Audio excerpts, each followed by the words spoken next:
Welcome into the Take the North podcast presented by Odyssey. I am Dan Wiederer, pleased to be joined today by a very special guest. He is the Chicago Sun-Times beat writer. He is a friend of the podcast. He is the one, the only Mark Potash. Mark, how you doing? I'm doing great, Dan. It's exciting week here for the Chicago Bears. They are 3-2. They are headed to London to play the Jaguars at Tottenham Hotspur Stadium next weekend. Coming off a blowout win over the Carolina Panthers on Sunday. I wanted to start our chat here, Mark, because I was on Twitter on Monday night watching the football game, scrolling through some things, and I come upon this quote in a tweet from Kyle Long, who says, "I hate how much I love Mark and his sense of humor." The Mark in that tweet, of course, is Mark Potash, who a little while before that had posted a map of downtown Chicago. It's a familiar map to those of us that follow you on Twitter. And it said, "This is the parade route for the Bears offense finding its groove against the 32nd ranked scoring defense in the NFL." My first question to you is, when's the parade? Is it Tuesday? Is it Wednesday? Is it Thursday? When is the parade route going through that map that you posted on Twitter? Well, it'll probably usually those parades are canceled before they even get scheduled. So I guess that's the point of this whole week is we're thinking this could be different. Maybe this is real, but it's so funny how like we've been through every scenario that happens with every quarterback and every offense, and I think that's kind of what I'm kind of focusing on this week is again why this might be different. And it goes back to the fact that the Bears have the best quarterback prospect they've ever had. And Caleb Williams continues to be the one distinction that is different, I think, from the Fields era and the Trubisky era and the same situations we've had with them where, they had games against Carolina. With Trubisky, it was Tampa Bay, 6 touchdowns. With Fields, it was back-to-back 4-touchdown games against the Broncos and Commanders, and those were false positives. And I kind of feel like, and wrote about that today in First and 10, that I think there's reason enough to believe that this might not end up being the false positive that those ended up being. So let's back up for a second because given my proximity to your cubicle at Haugh, how much I enjoy your recurring bits on Twitter. And the parade map is one of your better recurring bits. This is not the first time you've used that map. My first question is, what is the origin of that map that you post probably, I would say, 10 to 12 times a year? Yeah, that's actually from a Bulls parade that was actually happened, in the 90s. Should have happened many times. And so that was in one of the local papers that week. So I kind of snipped it from there and just use it occasionally just to chide people, all in fun. Like I say, my Twitter persona is a little different than in the newspaper, but just to have fun because, everybody, and not a big deal, but it's just funny how like everybody, as fans, every fan, we all grasp for whatever we can, any kind of positive to think that, oh, this is it. And I guess as I get older, I just see that so many times these things like these performances just end up being false positives.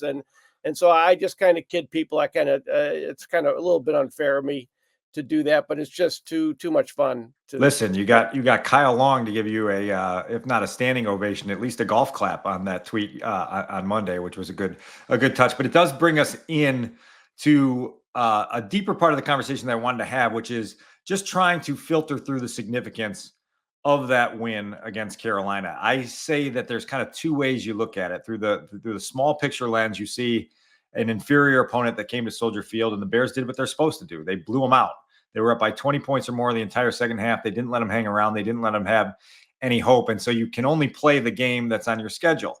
Through a bigger picture lens, which I think your tweet was intended to sort of take, you have to understand that there's a bigger degree of difficulty awaiting this team as the season progresses, and that they're going to have to be better, and the celebrations are going to have to be for more significant wins and landmark moments against better opponents. And so it is sometimes difficult in the 48 to 72 hours after a win like that to kind of juggle both balls and see the small picture of, okay, this was undeniably a step in the right direction, while also understanding that it was just a small step for this football team. And I wonder where you came down on that. Yeah, I think the big step was from, like, the week before. I felt like after beating the Rams, that did not tell me that they were gonna be good enough to beat the Packers in November. This game told me they can get there, and I think that's the difference. They made more progress in this game beating up on the team they should have, and like you said, we've seen so many times. Look at the Denver game, was it last year, when they had the big lead, Yeah. a Yeah. perfect that's the last time a quarterback has had a better halftime passer rating than Caleb Williams had Sunday. Was Justin Fields, a perfect 158.3 in that game, and then of course it all fell apart. And so we know just the fact that they didn't give them even an inch. I mean, there wasn't even at any point where you were feared that this was going to happen again. Looking at it now, looking at it today, that is progress for the Bears, and a sign, and also an indication that the one of the biggest factors of this whole idea that Caleb Williams is coming into the best situation a number one pick ever has. The Bears defense is real, and that's helping keep this quarterback going so that they can make progress to get where they have to go. And the schedule is just really set up. They should be thanking the schedule maker as much as they can, because it's giving this No offense question. every chance it can in the last 2 weeks, the next 3 or 4, every chance it can to get on its feet, because then they don't play their the division looks as good as it's been in a while, but they play all 6 division games in the last 8 weeks, and by then, in theory, they should be good enough to get there, and this schedule is giving them a chance to do that. Yeah, and there's no question that it's a long and friendly on ramp into what will be, a second half of the schedule that will be much more daunting and much more challenging for this team. I did want to bring up the one moment Saturday or I'm sorry, Sunday, where you had that seriously moment was when they gave up that long touchdown run to Chuba Hubbard early in the game in the first quarter, and you said, "Man, really, are you going to let Carolina take control of this game, and you're going to have to scrap and claw and fight and do all the things that you normally have to do to beat an inferior opponent?" To the Bears' credit, the offense responded for once. The defense had an uncharacteristic letdown, and the offense rallied immediately and went right down the field for the response drive, 7 plays, 70 yards, put the ball in the end zone, and all of a sudden you were like, okay, this team is capable of playing that brand of complementary football in a way where now you don't need to constantly rely on the defense to pick up your offense. It was the other way around on Sunday, and I thought that was an encouraging sign in the first quarter. Yeah, I think that's a really good distinction, a really good point, Dan, because not only that, but they scored 4 touchdowns in 5 drives. I Yeah. still have to look up when's the last time they did that, but it's probably been a while.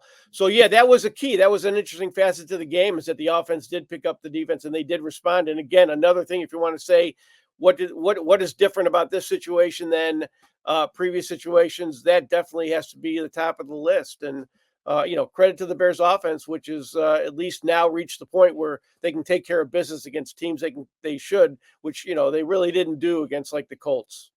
No question about it. Yeah. You mentioned your 1st and 10 column that appears, is it every Wednesday in the Chicago sometimes that it Yes, launches, every and Wednesday. online as well? I call it a must read. I tell people every week that they need to read Mark's 1st and 10 column, because you get a ton of great analysis, a lot of statistical nuggets, historical context. It really is a compelling read every week. This week, I would imagine you are going to maybe make a reference to the last time that the Bears were 3-2 after 5 games, because my research shows that it was 2021, which happened to be Justin Fields' rookie season. And it happened to be Justin Fields coming off of 2 victories, one over the Lions, one over the Raiders, where you thought, oh man, this rookie quarterback is different. And he's got this team pointed in the right direction. He had rallied after that disaster in Cleveland in his first ever start, and he had led the Bears to 2 consecutive wins and looked like he had a certain level of moxie to him.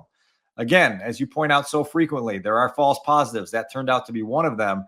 But I'm curious what you make of just the record right now. 3-2, friendly schedule coming up, trip to London later this week. But the 3-2 start and what it means for this Bears team with this quarterback.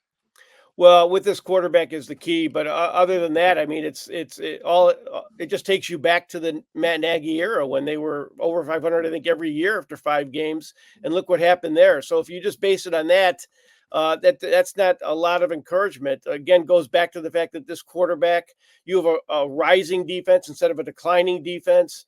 And you have a coordinator who seems to be getting better instead of worse. And I think those are the things that make you think again with Caleb Williams being such a good quarterback prospect. and so much better. It's hard for me to explain. The film watchers will have to kind of detail what that is, but I'm just going by my eye test. He's a different animal. He's better equipped to take advantage of when things really get rolling. He can really keep that momentum and build off of that where I don't think the others could. And I just feel that's the difference. So I do feel they're in better shape at over 500. But we've seen it kind of derail or get off the rails from here, and that's why this is such a such a huge game. It reminds me so much of the last time they went to London when they were on a high under Matt Nagy. They were 3-1, and Matt Nagy had he had total control of the team. He had maneuvered them through every situation. Short weeks, prime time, road games. 3 division games in 12 days. They won all 3. And then this was there was one red flag earlier that year against the Packers, but this was the big red flag for the Matt Nagy era when they went to London, a situation that he normally had handled and managed very well. And the Bears, if you remember, totally crapped out in that game. Oh yeah. And that was I would say the beginning of the end for the Matt Nagy era, even though he had almost 3 full seasons left. But from that point on, they the next week they run 7 times against New Orleans, and then Matt Nagy overcompensates and goes 37 times. It runs 37 times against the Chargers and loses both games. Yeah. And the reason I pointed out is because I think that team was kind of declined from there, and I think this team, the quarterback had already had his Pro Bowl year, and and Trubisky was never the same. This is a different situation. Now you've got a quarterback whose future really is ahead of him, and you've got a team more on the rise. So I think this situation in London is much different than the last one. They have a chance to go almost the opposite direction that team went.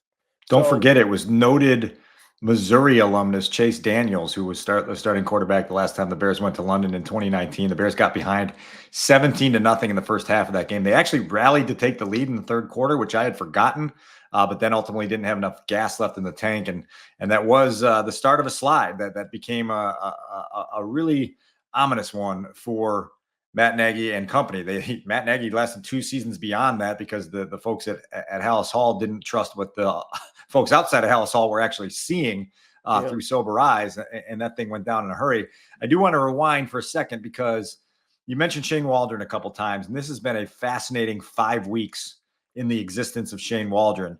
2 weeks ago, we were sitting here with the Bears coming off a really brutal loss in Indianapolis that was defined by the 4th and goal speed option from the 1 that they weren't able to score on. And Shane was under fire from critics on the outside, and he was under fire from captains and players in his own meeting room. And we talked to him, if you recall, 2 weeks ago on his designated press conference day on Thursday, and he seemed jumpy, a little nervy, a little jittery. He was talking fast and not providing a lot of answers on anything. And you delivered one of the best lines of the year in the media room, and you said, "We got nowhere faster than ever" in that press conference, which I thought was an apt way to describe it. Well, now here we are 2 weeks later.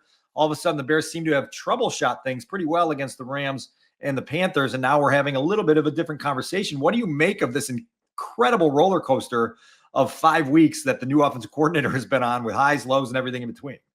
Well, roller coaster is a good way of putting it. No, I think it's the best sign for the Bears that Shane Waldron is making just as much progress as Caleb Williams. And they always talk about a guy, and he's like I say, he's like every coach ever. He's a good teacher. They always say he's a good teacher. Well, it's more important that he's a good learner, and he appears to do that, because every time we've brought something up, every time there's been an issue, Cole Kmet, 27 snaps in the first game.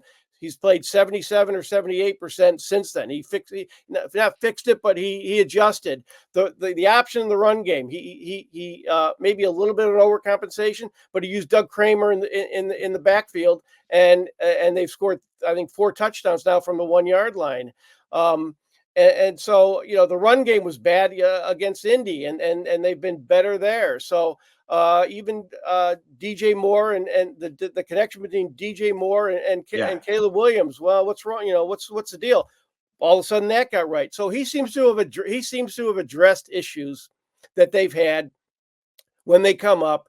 And I think that's just that's a good sign when he's a proven coordinator in the league. He's not just a guy doing it for the first time. So his missteps early were kind of strange, and I think it was just he's just getting used to what he's got. This is not the same situation he had quarterback wise or anything in Seattle, and I think he's dealing with something that he really wasn't familiar with, and I think he's adjusted to that. And I see that as probably the most positive sign for the Bears, because Caleb Williams is really good, but the offensive coordinator is more of an X factor, especially after the first few weeks, because Caleb Williams was a rookie. I mean, is a rookie. You kind of expect that, but you didn't expect it from Waldron. But he has responded. Like I said, every time there's been an issue, he's responded to it, and I just think that's a good sign for the offense, especially when you've got this kind of quarterback.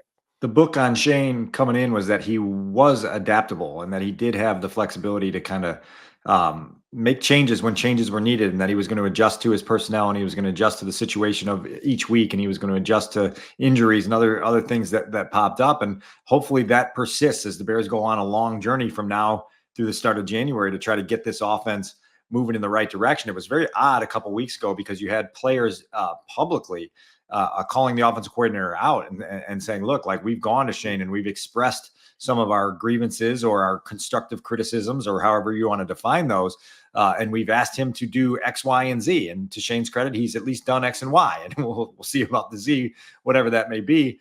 But it was very fascinating because there was a part of you that's lived through so much dysfunction within the Bears organization that you go, oh God, here we go again, right? Like there's a little bit of a potential mutiny starting to bubble to the surface. Where is this going? And Matt Eberflus was sort of framing it as, this is how successful teams in 2024 are supposed to do things. They're supposed to have very tight-knit player-coach relationships. They're supposed to have very open dialogue. It's not supposed to be a me against you type of thing. It's supposed to be a collaborative, collective mission to get things right. I don't know where I come down on this yet. I need to see a lot more. But it's very interesting kind of how you have an outside perception of, oh boy, like, are the coaches equipped enough to handle this type of power authority from their players? And then you have the internal view, which is, no, this is what we've wanted. We want to empower our players to take ownership of this and help us find the answers to what will help them play better. And so it's a really fascinating dynamic that's at play right now. Yeah, and the problem is that we've seen these rationalizations fall apart so often that you just figure. I mean, just using the word collaborative is a red flag for me. I just get a reaction to it because we've seen that before. So you automatically think, it's funny. I always say, or I have said, when the offensive coordinator needs an intervention in week 4, that's a problem. That's a red flag. And that's why, and based on history with the Bears, the dysfunction of the Bears, it looks like here we go again. But I agree. I'm in kind of the same boat as you, Dan, as somebody who's at Hallis Hall and has been there for a while, that, Matt Eberflus could be right. This could be a good thing. And I go back again to the way that Shane Waldron has responded, even to the point of not attacking us for pointing out his errors. I mean, that was a kind of a frenetic, kind of weird kind of press conference, but it wasn't antagonistic. Sure. And, he wasn't defensive really so much, like, why are you asking? He kind of acknowledged that, he has not been very good and he's been better. And like, it's like when Nagy had similar issues like that. Remember when he overcompensated against, I think it was the Chargers. They had 7 rushes the previous week, and he goes to the I formation, to get a running game going. And the problem with that is that's the antithesis of what his offense was all about. That was not sustainable. Right. Doug Kramer is relatively sustainable. I mean, I don't know if you can make a living doing that, but that's something that you could do that's still within the context of your offense. See, so I guess my point is that he's making adjustments that previously coaches did not, because these are things that are sustainable within the context of what he's doing. And again, at the beginning, and I've been saying this, it looks like a bad fit, because offensive linemen were not as good as they were, last year. It just seemed like it was not a good fit for Eberflus and for this offense, especially when you see guys like Cliff Kingsbury, successful elsewhere. But now, now it's looking more, and we'll see. That's what these next few weeks are all about. But now it's looking like this is just a guy who just needed an adjustment, need to get his feet on the ground, and it looks like he's doing it. Well, I had a text exchange with someone in the league a couple weeks ago about the best way for a coordinator to look better and look like he's improving and look like he's on the up escalator is for the quarterback that he's using to actually be a good quarterback. And it looks like Caleb Williams is starting to meet what the brochure told us he was going to be.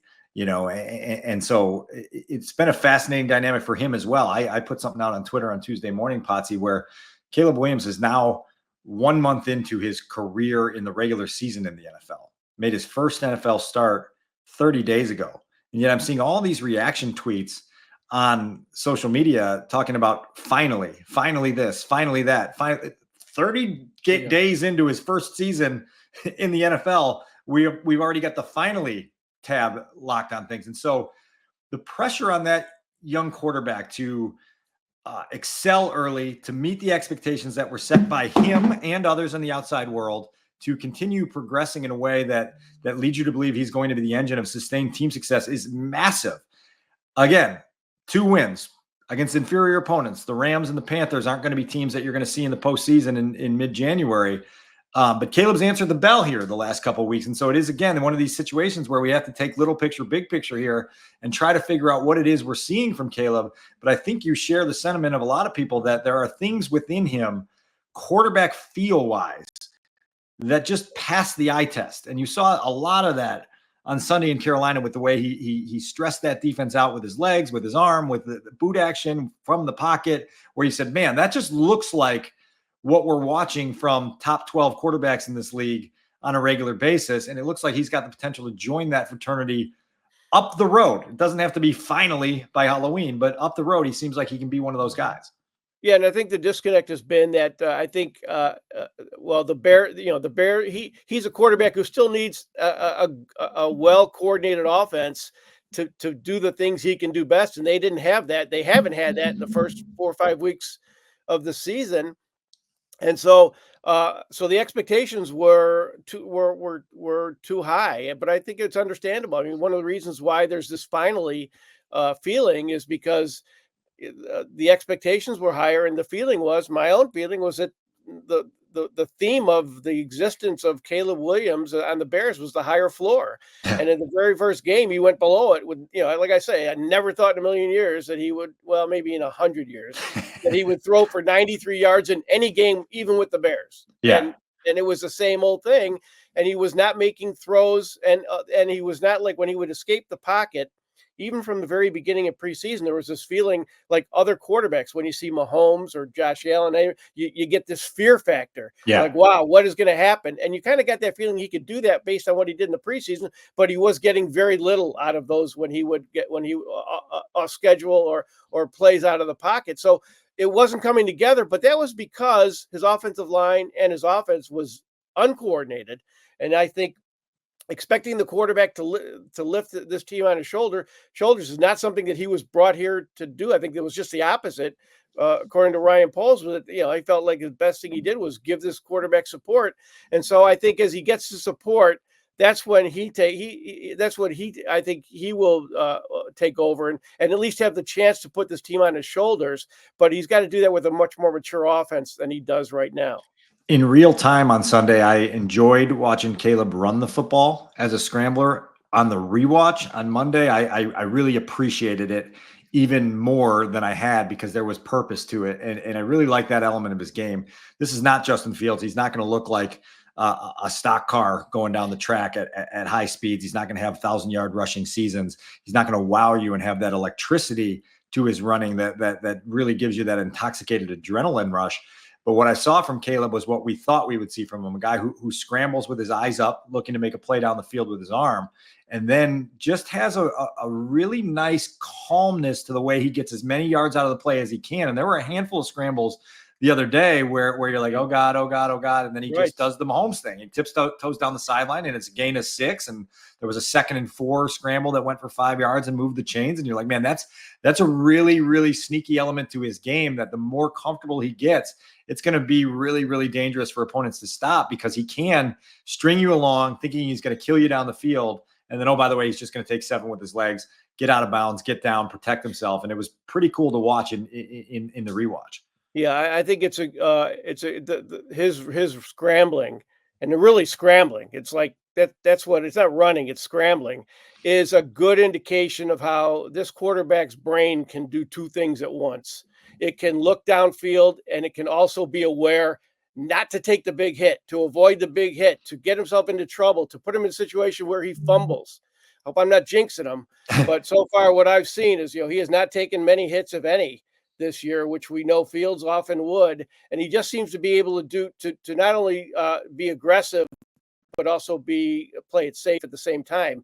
And that's the key to quarterback, and that's what makes Patrick Mahomes, is that that ability to do things that maybe seem risky, but really in his mind are not. And so I think that's what the running has shown with Caleb, is that he can be aggressive, and those plays, they really haven't paid off that much now, but I think they could in the future. But also the bigger thing is, knowing maneuvering the pocket, I guess, and avoiding trouble in any way, whether it's a big hit or a hit that gets a fumble or anything like that. So I think that's another good sign, another distinction between him and the other quarterbacks. Pretty interesting to watch. Okay, 2 London topics before we let you fly out of here. The Bears obviously took off for London on Monday night. They arrived Tuesday. Players' day off on Tuesday. They will have a lighter practice on Wednesday, practice on Thursday and Friday, game Sunday in Tottenham Hotspur Stadium. Jaquan Brisker, starting safety for the Bears, did not make the trip. He, Terrell Smith, and Zach Pickens were the ones left home with injuries. Brisker's situation is the most notable of the 3 for certain, because he self-reported concussion symptoms, according to the team, on Monday afternoon, and now has to clear protocol. He has not been declared out for the game against the Jaguars. If he clears protocol and can catch a later flight and get himself to London in time to play on Sunday, that door is still open. I think you and I would both agree that that's probably not going to happen. And this comes, Mark, on the heels of some strange concussion issues for Brisker his first 2 seasons in the league. You remember, as a rookie in Atlanta, he was part of 2 massive collisions in that game, was evaluated on the sideline for a concussion in that game, returned to the field both times, then the following day was diagnosed with a concussion and missed the next 2 weeks and really struggled. If you remember, when he came back, he talked about those 2 weeks trying to get himself right again and feel that equilibrium and that balance again was difficult. Then last year, he has a big hit. I think it was in the game against the Raiders, goes on to miss the following week's game against the Chargers with what the team originally said was an illness.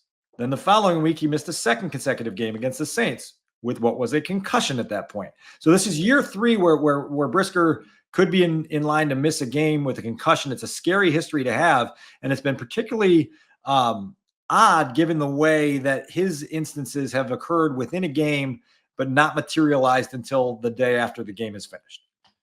Yeah, and anytime a guy has a second concussion, that's when you really start to worry about longer term things, and the chance. That's why I say he really shouldn't play in Sunday's game. He shouldn't make the trip. He shouldn't be on a plane. Right. He should just stay home, just based on his history. But yeah, the concussion thing is always difficult, because football is an addiction, and players want to play, and they will, sometimes against their own best interest, will do whatever they can, almost human nature wise, not report things, or if they're feeling things. It's not like a broken leg where you take an X-ray and it's broken. Diagnosing a concussion is a little trickier than that, not only because it's not so well defined, but because you've got players who in their mind don't want to admit that they have. Brian Urlacher famously said if he had a concussion, he wouldn't acknowledge it because he didn't want to be taken out of the game. He would do whatever he could to not.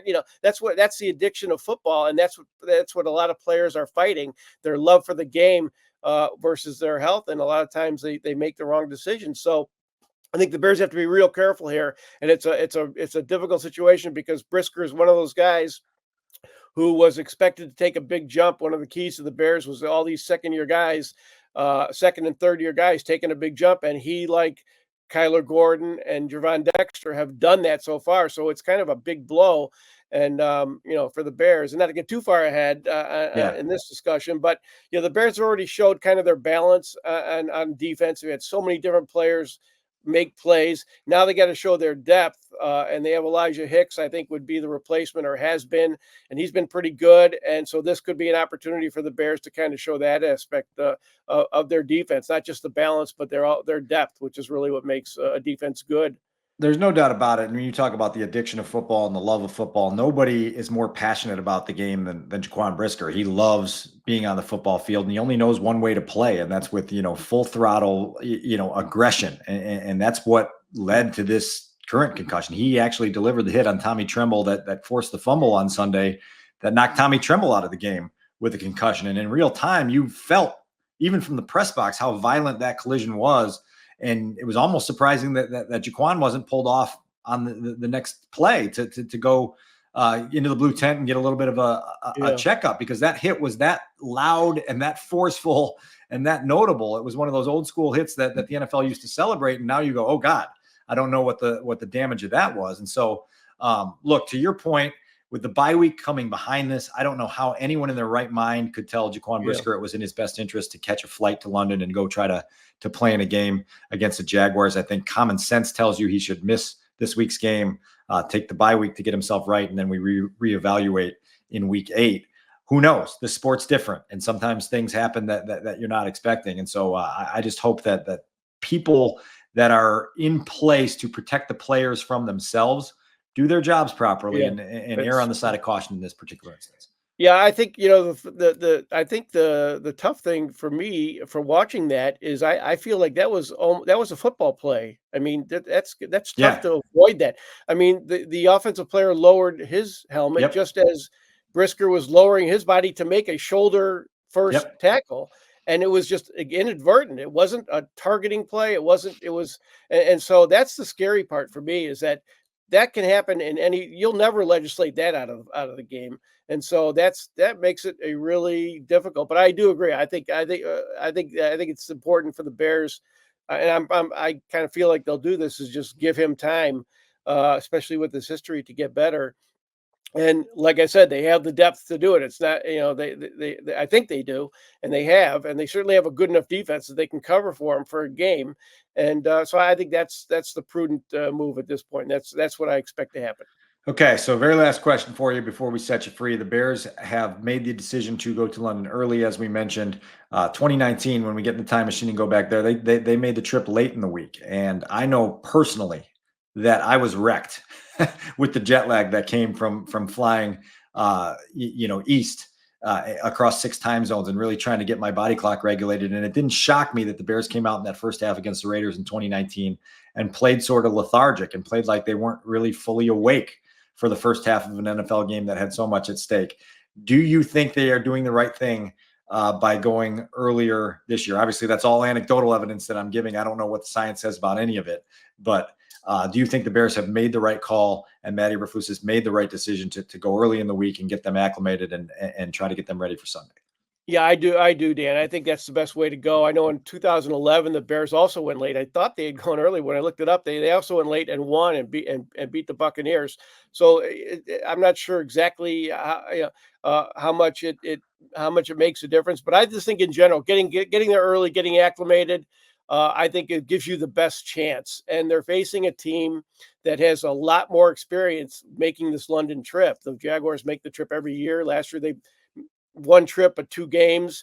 They are much more experienced in this. So I think they're coming later. I think they come on Friday now. They used to go early, but now I think they're so used to it that they go on Friday and don't have a problem with it. But I think a team like the Bears, the Bears only have 9 or 10 players who have even made a trip to London for this game. I think it's important that they do get acclimated, because it is a different environment, a different atmosphere, and that flight is 8 hours. So it's just the jet lag takes some time to get used to.